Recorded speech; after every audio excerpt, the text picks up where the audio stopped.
La majorité se plaît à dire Dieu unique, Dieu unique, Dieu unique. Mais en réalité, est-ce que Dieu peut être unique?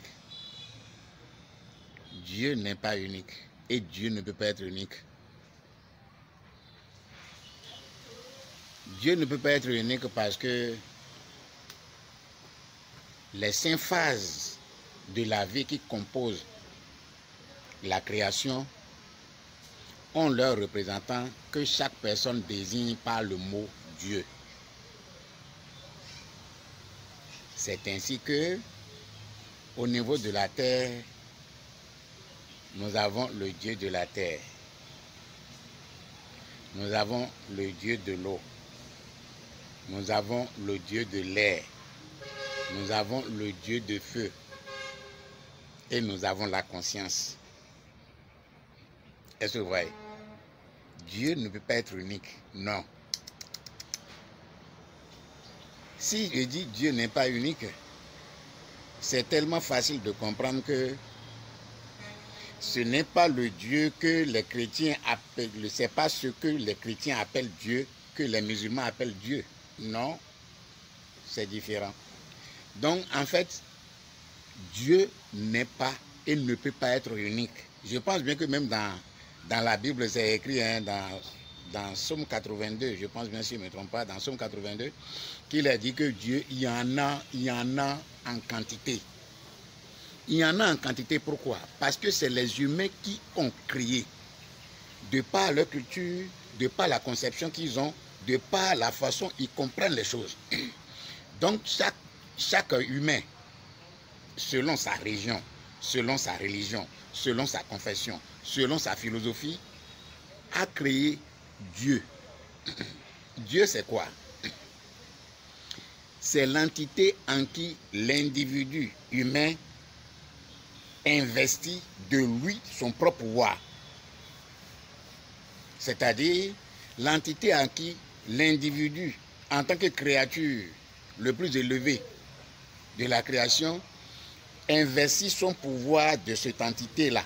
Parce qu'il croit que c'est en cette entité-là que tout est pour lui. Donc là, c'est son Dieu.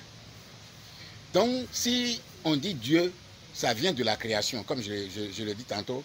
Donc à partir de cette création, tout ce qui compose la création ont chacune dans leur domaine des dieux.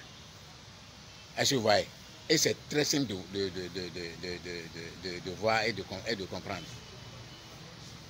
Comme je disais tantôt, il a dit que ce que les chrétiens appellent Dieu dans leur église, ce n'est pas la même chose que les musulmans appellent Dieu là-bas. Ce que les animistes appellent Dieu, ça n'a pas de rapport encore avec ce que les musulmans et les chrétiens appellent Dieu. Donc, il faut comprendre ça comme ça. Maintenant, si je dis que Dieu n'est pas unique et ne peut pas être unique, mais qu'est-ce qui est unique alors? Qu'est-ce qui est unique? Qu'est-ce qui est unique? Ce qui est unique, ce n'est pas Dieu. Ce qui est unique, c'est le Créateur. C'est le Créateur seul qui est unique. Si on dit Créateur, on veut parler de la vie elle-même. La vie elle-même crée tout. Qu'est-ce que j'appelle la vie elle-même? La vie elle-même est la combinaison de la terre, de l'eau, de l'air, du feu et de la conscience. Et c'est ça qui crée tout ce qui existe. Et c'est cette combinaison-là qui est en tout ce qui existe. On doit l'appeler, sinon on doit l'appeler l'infini, l'absolu, le 100 secondes, la conscience, la pure conscience. Toutes les définitions qui mettent, c'est-à-dire qui embrassent l'ensemble. Et non chacune de ces secteurs qui sont généralement des secteurs limités. Donc c'est le Créateur seulement qui est unique, mais avec des dieux multiples.